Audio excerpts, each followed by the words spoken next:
a lot of people talking out recently said, quote, the best time to prepare for a crash is before the crash. The biggest crash in world history is coming. The good news is the best time to get rich is during a crash. Bad news is the next crash will be a long one. Get more gold, silver, and Bitcoin while you can. And then I love the take care at the end.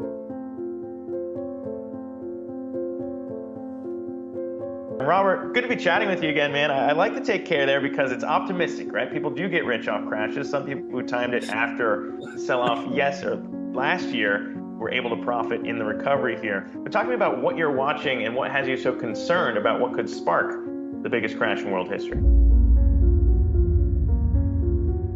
Well, as my friend here, Jim Records, we're the old guys here, and we've experienced enough crashes in our lifetime.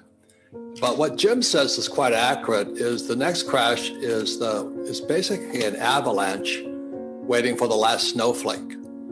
And since 2008, all they've been doing is piling more debt onto the mountainside, and they're just waiting for the next snowflake to hit. And it's going to be the biggest in world history. I thought COVID was it, but they just added more debt onto the avalanche site.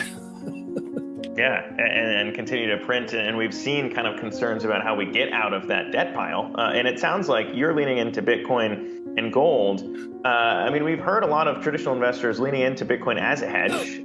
Kevin O'Leary as well noted he's got, 3% in his portfolio. How large of a portfolio position is it for you, though? And how large should it be for maybe the average investor watching this to protect themselves? Well, let me give you the macro because everybody goes micro on me. This here is a $10 million Zimbabwe dollar. This is the US dollar. If you're waiting for the US dollar to become 10 million, that's not that intelligent, but that's what they teach you to do in school, is go to school and get a job and work for this garbage. And this here is $2,000 worth of gold in one concentrated form, and this here is a U.S. silver eagle. That's about $25. So I just compared this garbage here to what gold, silver, and Bitcoin is. So in one of my tweets, I said I'm waiting for Bitcoin to hit 24. I entered at 9, and I'm still in the money, and I'm very happy it's coming down so I can buy more. Simple. Yeah, I guess the question is those people who maybe didn't get in, right? Or maybe got in at the all-time highs we saw at 62,000. Those people might be a little bit more worried about what could happen here. The people like myself and you who have been in this for a bit might be fine because they've already seen it proven out. But when you look at it, how do you see it going? If it does dip down further, I know you're going to be a buyer, but what do you see as kind of those catalysts that does take the price of Bitcoin higher now? Well, again, I said this is the problem. It's called the Zimbabwe dollar or the US dollar. That's the real problem. So I just watched that sideshow with this guy, Powell, Yellen, what's his name, Biden, and those characters. And I just gauge off of them. Whatever they're doing, I'm not going to do. But I've been that way most of my life. Some people call me a contrarian. I'm an entrepreneur. I'm a capitalist. I don't own any stocks. I don't like stocks, but I don't have to own stocks because I'm an entrepreneur. I build my own assets. Like the Rich Dad Company is an international brand, and a brand is what Buffett invests in, like McDonald's or Gillette or Coca-Cola. So to the young people, I say, don't be an employee. Why don't you become an entrepreneur like Gates or Musk or those characters? And then you get really rich. But if you can just sit there and play the stock market, you may as well play Bitcoin too. I'd be curious to get your take too. I guess we've seen, obviously in personal finance, buying a house is always a big question. And I wonder what that would look like too, if you're expecting maybe the value of the dollar to go down or inflation to take off. Obviously, if you take out a mortgage and you take on big debt, it's easier to pay back if inflation does surge. So how are you giving advice maybe on that front when it comes to real estate and what you're seeing play out there? Well, it's not real estate, it's debt. You see, this guy, what's his name? I forgot his name now. Good friend of mine, but I'm having the Biden effect. He says, live debt free. Are you crazy? In 1971, the US dollar became debt. So every time I have a chance to buy real estate, I borrow as much money as I can. So I think I'm about 1.2 billion in debt because debt became money in 1971. But what these other goofballs are saying is that get out of debt, live debt free. Well, that's a choice you make. So I just don't do that. I own a lot of real estate.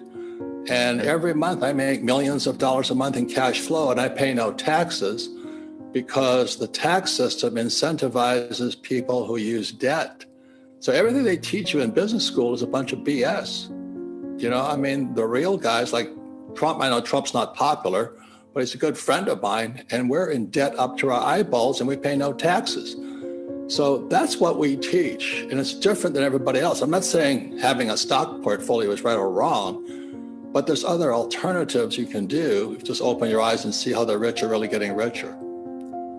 Yeah, especially if you believe in kind of the inflation picture that you see coming here, or the big market crash coming as you see it here. But there is one point that I guess maybe people have been looking at too, and the idea of a central bank digital currency potentially coming out and what that might mean for cryptocurrencies out there. It, of course, wouldn't necessarily solve the problem of governments and the way that they interact with their own currencies there. So how do you see maybe a bad digital dollar coming out? Chinese obviously working on their own central bank digital currency right now. How do you see that impacting the crypto market? Well, I think that's the most important question you could ask today. Everybody should be asking.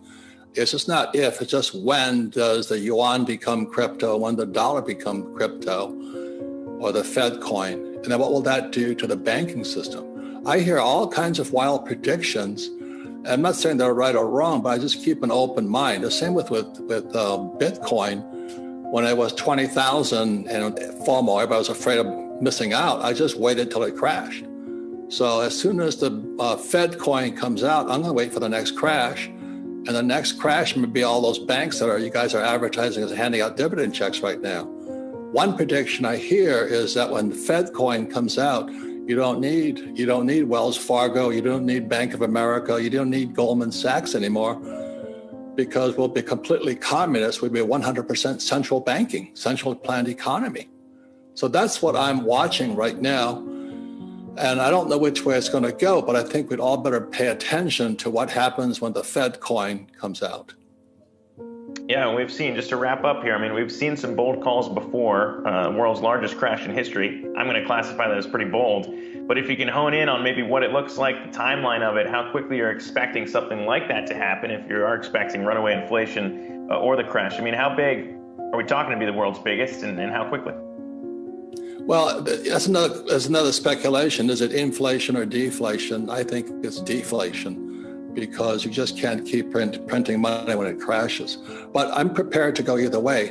The thing I say to young people, because Yahoo is for young people, I would say be an entrepreneur, be a capitalist, and build a business that does well in crashes, booms, or busts. So like Rich Dad does extremely well in booms, but it does very well in busts. That's what Nassim Taleb calls anti-fragile. The more it crashes, the stronger the company gets. So if I could encourage young people, don't go to school, become an employee, follow my Rich Dad's advice and become an entrepreneur, a capitalist, and build businesses that create jobs. I mean, this Biden and Kamala, I mean, what the hell are they doing? Paying people not to work. The only way money is created is via production, and we're paying people billions not to work. Oh my God, that's communism.